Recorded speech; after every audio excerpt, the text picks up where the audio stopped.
Mesdames et messieurs, voici un moment de la vie où vous regardez autour de vous et vous vous demandez « Comment suis-je arrivé ici ?» Les factures s'accumulent, le compte bancaire diminue et chaque opportunité semble claquer sa porte dès que vous vous approchez. Mais écoutez-moi bien, ce n'est pas la fin. C'est le fondement de votre percée. Dieu ne vous a pas oublié. Dans les saisons de silence et de lutte, il est facile de croire que le ciel est devenu silencieux et que vos prières sont ignorées. Quand les factures s'accumulent, quand les opportunités disparaissent et quand chaque porte semble verrouillée, votre cœur commence à chuchoter « Peut-être que Dieu ne me voit pas ». Mais c'est loin de la vérité. Le caractère de Dieu n'est pas défini par les émotions que vous ressentez pendant vos moments les plus bas. Dieu n'est pas absent juste parce que vous êtes mal à l'aise. Il n'est pas inactif simplement parce que vous ne pouvez pas voir sa main bouger. Tout au long des Écritures, nous trouvons des gens qui se sentaient oubliés, négligés et même abandonnés. Mais chacun d'entre eux a découvert que Dieu travaillait dans les coulisses d'une manière qu'il ne pouvait imaginer. Pensez à Joseph, vendu par ses frères, jeté dans une fosse, injustement emprisonné et apparemment abandonné. Pourtant, pendant tout ce temps, Dieu orchestrait un plan qui élèverait Joseph à une position d'influence et de pouvoir pour sauver une nation entière. Ses circonstances criaient à l'abandon, mais son avenir prouvait le dessein divin. Ce même Dieu qui était avec Joseph dans la fosse et la prison est avec vous en ce moment dans votre désert financier. Vous ne verrez peut-être pas l'image complète, mais Dieu voit la fin depuis le début et il sait exactement ce qu'il fait dans votre vie. Parfois, Dieu accorde un délai non pas pour vous punir, mais pour vous préparer. Il sait quand vous êtes prêt pour le niveau suivant et il sait ce qui doit être développé dans votre caractère avant que la bénédiction ne vienne. Si vous recevez la percée trop tôt, cela pourrait devenir un fardeau. Donc, dans sa sagesse, Dieu la retient un instant pour renforcer votre foi et approfondir votre confiance. Le retard n'est pas un déni. C'est une saison de façonnage. Il n'ignore pas vos cris. Il vous façonne à travers eux. Vous pourriez vous sentir négligé, mais Dieu vous appelle parmi ceux qu'il a choisis. Vous pourriez errer, mais Dieu vous guide. Même lorsque vous traversez ce qui semble être un désert, il est le nuage le jour et le feu la nuit. Ses promesses sont toujours là. Sa parole n'a pas changé. Celui qui a commencé une bonne œuvre en vous sera fidèle pour la terminer. Votre nom est écrit sur la paume de sa main. Il met vos larmes dans une outre et compte chaque cheveu sur votre tête. Ce n'est pas le comportement d'un Dieu qui oublie. C'est le cœur d'un Père qui se soucie de vous, y compris de ce dont vous avez besoin et du moment où vous en avez besoin. La fidélité débloque la provision. Lorsque nous parcourons la Bible, nous constatons que l'un des thèmes les plus récurrents est que Dieu honore ceux qui restent fidèles, même lorsque les circonstances semblent sombres. La fidélité n'est pas une question de perfection ou de ne jamais faire d'erreur. Il s'agit de rester stable, engagé et confiant en Dieu même quand vous n'avez pas toutes les réponses. C'est la cohérence silencieuse de faire ce qui est juste, donner quand c'est difficile, croire quand il fait sombre et louer quand il semble n'y avoir aucune percée. C'est ce qui active la main de Dieu d'une manière que le talent, les relations et l'ambition ne pourraient jamais accomplir.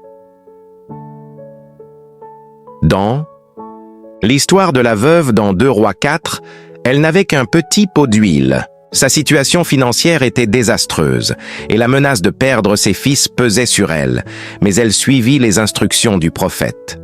Elle rassembla des vases vides, ferma la porte derrière elle et commença à verser. Son acte d'obéissance, sa fidélité dans un moment de désespoir, a débloqué un miracle de provision. L'huile ne cessa de couler jusqu'à ce que chaque vase soit rempli. Sa fidélité était la clé qui ouvrit la porte à l'abondance de Dieu. Trop souvent, les gens attendent des provisions avant de devenir fidèles. Ils disent « Quand j'en aurai plus, je donnerai plus. Quand les choses iront mieux, je serai constant. » Mais le royaume de Dieu fonctionne à l'inverse. Dieu demande souvent la fidélité avant l'accroissement. Il veut voir ce que nous ferons avec peu avant de nous confier davantage. Si vous êtes fidèle dans les petites choses, il sait que vous serez digne de confiance avec de plus grandes bénédictions. C'est pourquoi certaines percées ne se produisent pas instantanément, non pas parce que Dieu retient, mais parce qu'il observe. Il regarde comment vous gérez l'attente, comment vous réagissez quand la porte ne s'ouvre pas, comment vous servez quand personne ne vous voit. La fidélité démontre également la confiance. Elle dit « Je crois que Dieu fera ce qu'il a promis. Alors je continuerai à marcher, à donner et à obéir. » Lorsque vous êtes fidèle dans votre dîme, fidèle dans votre intégrité, fidèle dans la prière, vous créez un environnement où le ciel répond. La provision n'est pas seulement financière. Elle vient sous forme de faveurs, de portes ouvertes, de connexions divines et de paix surnaturelle. Dieu peut compenser des années de manque en un seul moment de providence divine. Mais ce genre d'intervention est souvent réservé à ceux qui refusent d'abandonner. Dieu ne bénit pas le potentiel, il bénit la fidélité. Il n'est pas impressionné par les apparences tape à l'œil ou les engagements superficiels. Il est touché par le cœur qui continue à se montrer, à croire et à obéir même quand c'est difficile. Dieu est votre véritable pourvoyeur. Bien que votre travail, votre entreprise ou d'autres sources de revenus puissent sembler être la source de votre subsistance, ce ne sont que des canaux. La source ultime derrière tout cela est Dieu. Il n'est pas limité par l'économie, les conditions du marché ou votre situation professionnelle actuelle. Quand une porte se ferme, il a le pouvoir d'en ouvrir une autre. Et quand toutes les portes semblent fermées, il peut en créer une nouvelle là où il n'y en avait pas. L'Écriture nous rappelle qu'il possède le bétail sur 1000 collines. Tout dans ce monde lui appartient et il distribue les ressources non pas selon l'effort humain, mais selon son dessein et son timing divin. Tout au long de la Bible, nous voyons Dieu pourvoir aux besoins de son peuple d'une manière qui défie la logique. Lorsque les Israélites erraient dans le désert pendant 40 ans, ils ne souffrirent pas de la faim. Dieu les nourrit avec la manne du ciel et fit jaillir de l'eau d'un rocher. Il ne répondait pas simplement à leurs besoins.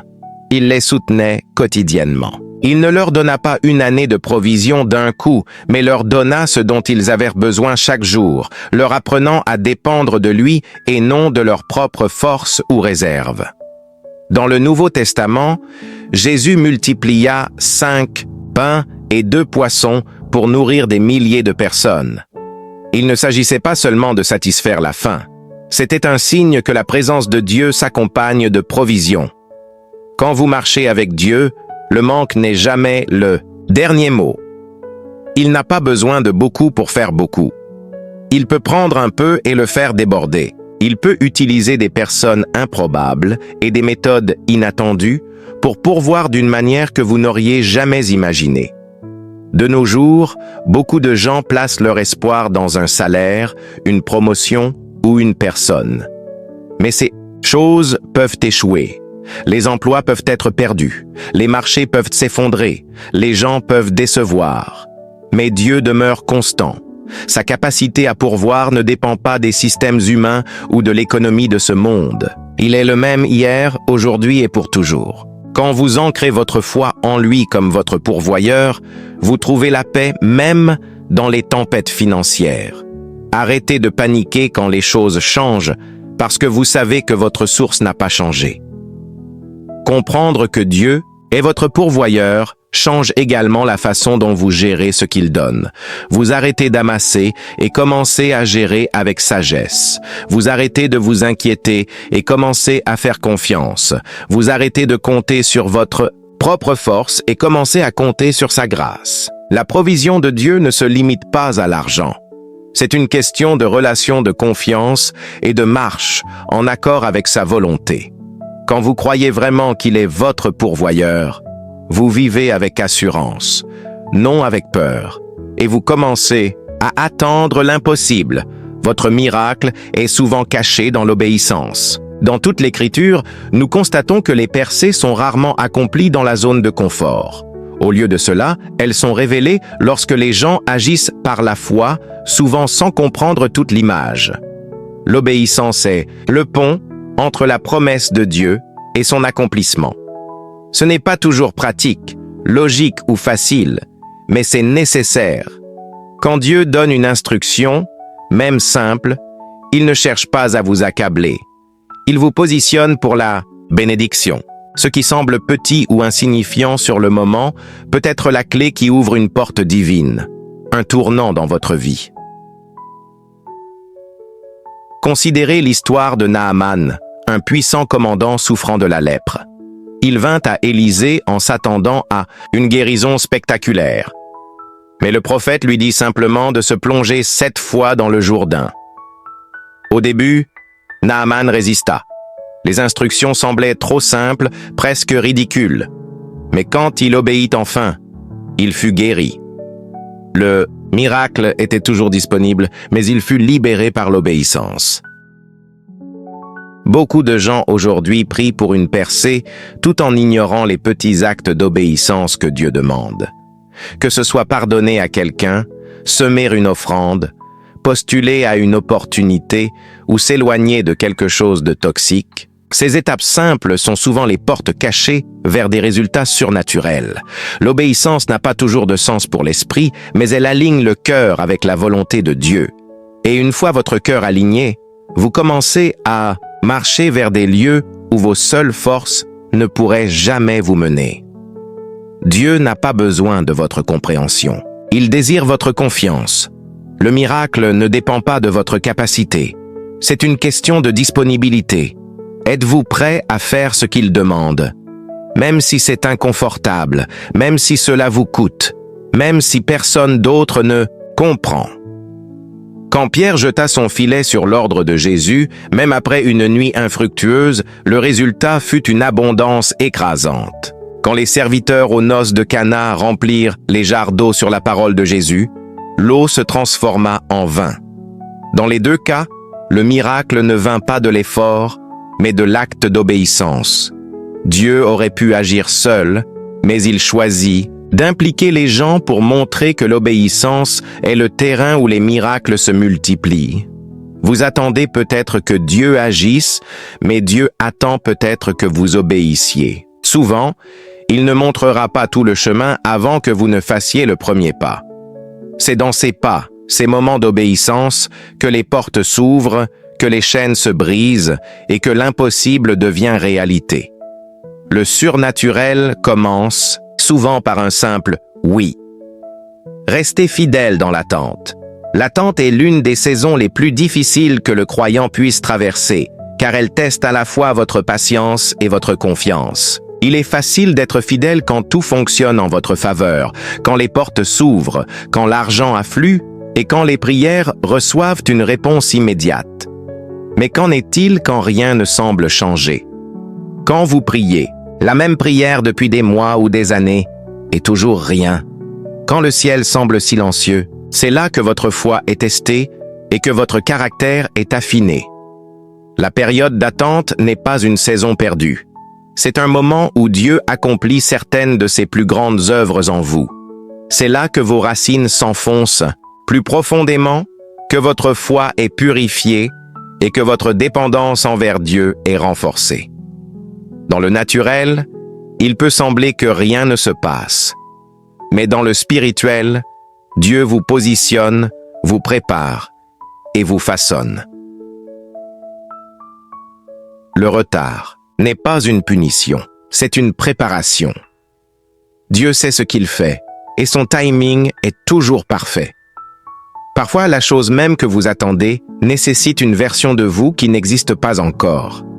Alors, il utilise l'attente pour vous façonner, vous mûrir et vous aligner sur sa volonté. Dans la Bible, certains des plus grands hommes et femmes de foi durent attendre. Abraham attendit la promesse d'Isaac. Joseph passa des années en prison avant d'entrer dans son destin. David fut oint roi, mais il dut attendre de longues années avant de porter la couronne.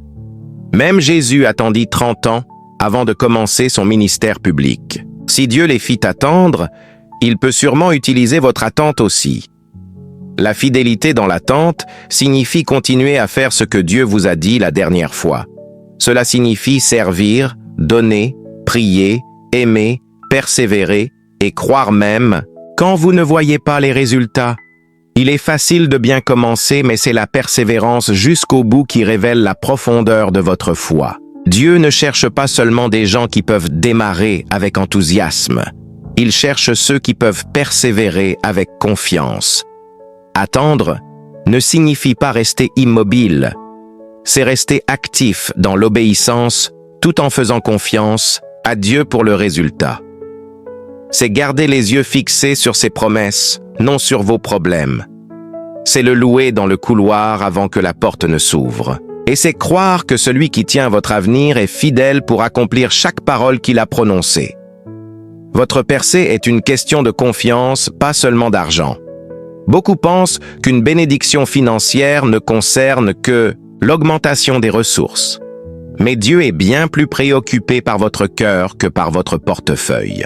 Si vous recevez plus d'argent sans une confiance plus profonde en Dieu, vous aurez gagné un avantage temporaire, mais raté la leçon éternelle.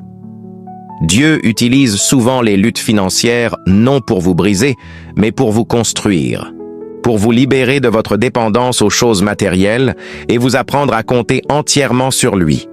L'argent pourrait être le problème en surface, mais le vrai travail se passe au plus profond de votre âme. Dieu cherche une relation avec vous enracinée dans la foi, non dans les circonstances. La confiance se construit quand vous choisissez de croire en ses promesses, même sans preuve visible. C'est quand vous donnez la dîme avec un compte presque vide. C'est quand vous semez pendant que vous attendez de recevoir. C'est quand vous louez même quand les factures ne sont pas payées. Ce sont ces moments où votre foi mûrit. Non, parce que tout est parfait, mais parce que vous avez décidé de faire confiance à celui qui tient tout entre ses mains. Dieu retardera parfois la provision juste assez longtemps pour vous montrer qu'il est suffisant avant même que l'argent n'arrive. Quand Dieu devient votre source, l'argent devient un outil, non un maître. La confiance déplace votre attention de « combien j'ai » à « à qui j'appartiens ». Et ce changement transforme tout. La pression s'allège. L'anxiété perd son emprise, car votre assurance n'est plus liée à un salaire, une promotion ou une personne. Elle est ancrée dans la bonté et la fidélité de Dieu. Il ne cherche pas à vous rendre financièrement à l'aise sans être spirituellement stable. La percée dont vous avez vraiment besoin est un cœur qui dit « Même si j'ai peu, je te fais confiance. Même si rien ne change aujourd'hui, je continue de croire. » Quand Dieu voit que votre cœur est abandonné, vos mains sont ouvertes et votre espérance est entièrement placée en lui, c'est alors que vous êtes prêt pour la percée. Car désormais, la bénédiction ne vous détournera plus de lui. Elle vous rapprochera, elle ne vous possédera pas, vous l'utiliserez pour ses desseins. Il ne veut pas vous donner quelque chose qui vous éloignera de lui, mais quelque chose qui le glorifiera à travers vous. La confiance ouvre la porte à des bénédictions qui vont au-delà de ce que l'argent pourrait accomplir. Paix, sagesse, faveur, connexion divine. Ces choses coulent d'un cœur qui a appris à faire confiance à Dieu non seulement pour la provision, mais pour tout.